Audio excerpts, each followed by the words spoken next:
A linguagem consiste em 5 sons básicos que se originam nas cordas vocais. Eles são as vogais A, E, I, O, U. Os outros sons são consoantes produzidas pela pressão do ar, S, F, G e assim por diante. Você acredita que uma combinação desses sons básicos é suficiente para explicar quem é você, o propósito supremo do universo, ou até mesmo o que uma árvore ou uma pedra são em essência?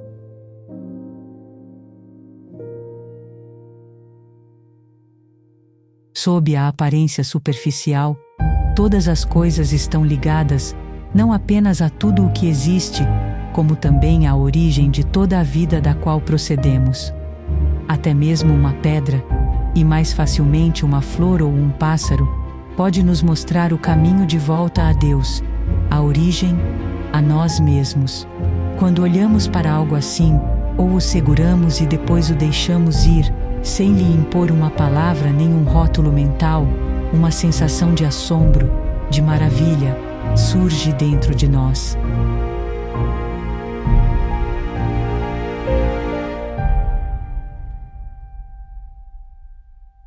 As palavras reduzem a realidade a algo que a mente humana é capaz de entender, o que não é muita coisa.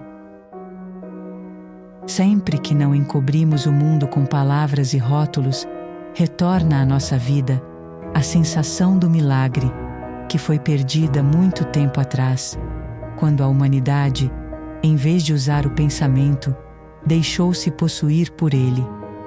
Uma profundidade volta à nossa vida. As coisas recuperam sua novidade, seu frescor, e o maior de todos os milagres é vivenciar o eu essencial antes de quaisquer palavras, pensamentos, rótulos mentais e imagens. Para que isso aconteça, precisamos desvincular nossa percepção do eu, da existência, de todas as coisas que se misturaram ou se identificaram com ele. A mente é um instrumento magnífico se for usada corretamente. Contudo, se for usada erradamente, torna-se muito destrutiva. Falando com mais exatidão, não se trata tanto de você usar a mente erradamente. Geralmente não a usa de maneira nenhuma. É ela que o usa a si. É a doença. Você acredita que é a sua mente. É a ilusão. O instrumento tomou conta de si. A palavra eu incorpora o maior erro e a verdade mais profunda, dependendo de como é utilizada. No uso convencional, não só é um dos termos empregados com maior frequência, juntamente com as palavras correlatas mim, meu, comigo, etc., como é um dos mais enganosos. Na sua aplicação cotidiana normal, eu contém o erro primordial, uma percepção equivocada de quem a pessoa é, um sentido ilusório da identidade.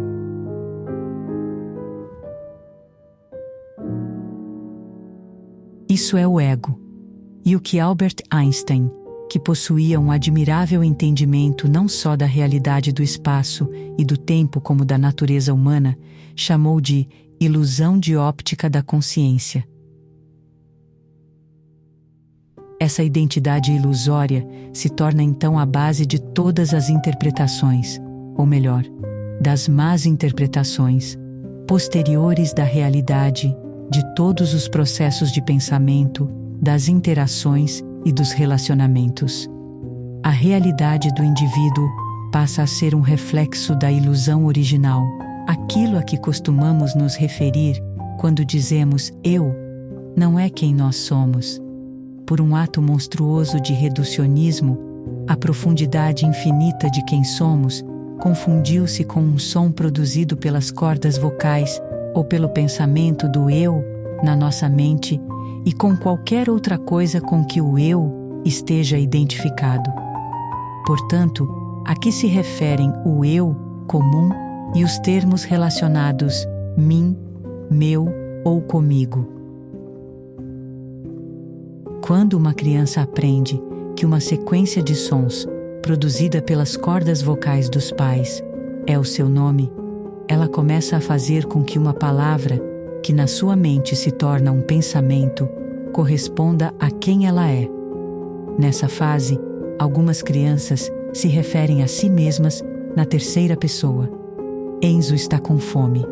Pouco tempo depois, aprendem a palavra mágica eu e a equiparam ao seu nome, ao qual já atribuíram o significado de quem elas são.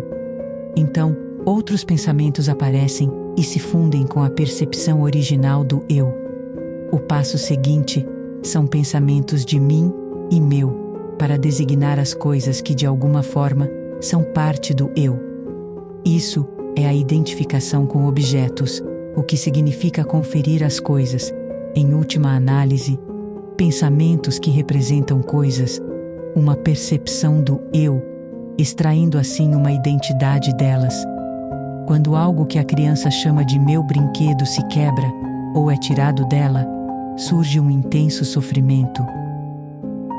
Não porque o objeto tenha um valor intrínseco, a criança logo perde o interesse por ele e o substitui por outro item qualquer, e sim por causa do pensamento meu. O brinquedo torna-se parte do desenvolvimento da percepção da identidade, do eu.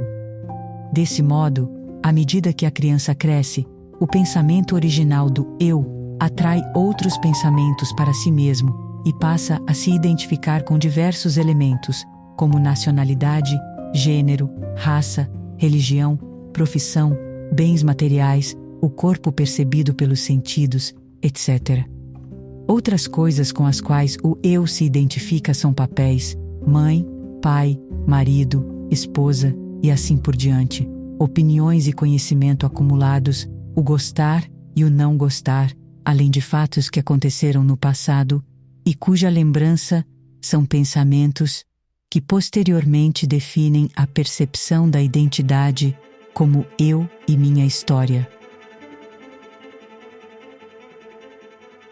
A coroa de glória do desenvolvimento humano não reside na nossa capacidade de raciocinar e de pensar, embora seja isso que nos distingue dos outros animais.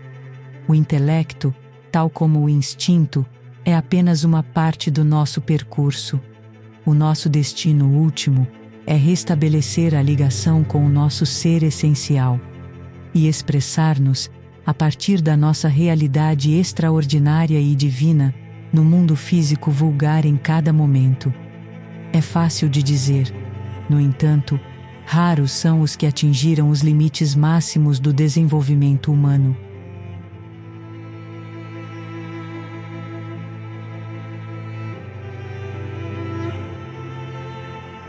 A mente é essencialmente uma máquina de sobrevivência. Atacar e defender-se de outras mentes, reunir, armazenar e analisar informações, é nisso que ela é boa, mas não é de maneira nenhuma criativa. Todos os verdadeiros artistas, quer o saibam quer não, criam com base na ausência de mente, na quietude interior. Só posteriormente é que a mente dá forma ao impulso criativo ou à inspiração. Até os grandes cientistas dizem que os seus sucessos criativos aconteceram num momento de quietude mental. Não foi através da mente, através do pensamento, que foi criado e é mantido o milagre que é a vida na Terra ou no seu corpo. Existe claramente uma inteligência a reger este processo, que é de longe maior do que a mente. Como pode uma única célula humana, que de largura mede 1/1000º de polegada, conter dentro do seu ADN instruções que dariam para encher 1000 livros de 600 páginas cada um? Quanto mais aprendemos sobre o funcionamento do corpo, mais compreendemos quão vasta é a inteligência que o rege e quão limitado é o nosso conhecimento. Quando a mente se liga novamente a essa inteligência, transforma-se numa ferramenta maravilhosa. Serve então algo maior do que ela. Você já se perguntou de onde vem a inteligência que rege a vida? A mente, tal como eu a concebo, não consiste apenas no pensamento. Inclui as emoções assim como todos os padrões de reações mentais e emocionais inconscientes. Quase todas as pessoas, ainda estão identificadas com o fluxo incessante da mente, do pensamento compulsivo, em sua maior parte repetitivo e sem importância. Não existe nenhum eu fora dos seus processos de pensamento e das emoções que os acompanham. E é esse o significado de ser espiritualmente inconsciente. Quando informadas de que existe uma voz na sua cabeça que nunca para de falar, as pessoas costumam ter duas reações: ou perguntam que voz, ou a negam com raiva.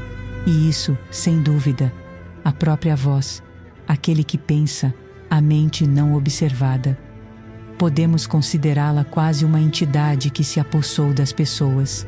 Quanto mais você se identificar com o seu pensamento, com os seus gostos e aversões, críticas e interpretações, ou seja, quanto menos presente estiver como consciência observadora, mais forte será a carga da energia emocional, quer tenha consciência dela ou não. Se você não conseguir sentir as suas emoções, se estiver desligado delas, acabará por as experimentar a um nível puramente físico, na forma de um problema ou de um sintoma físico.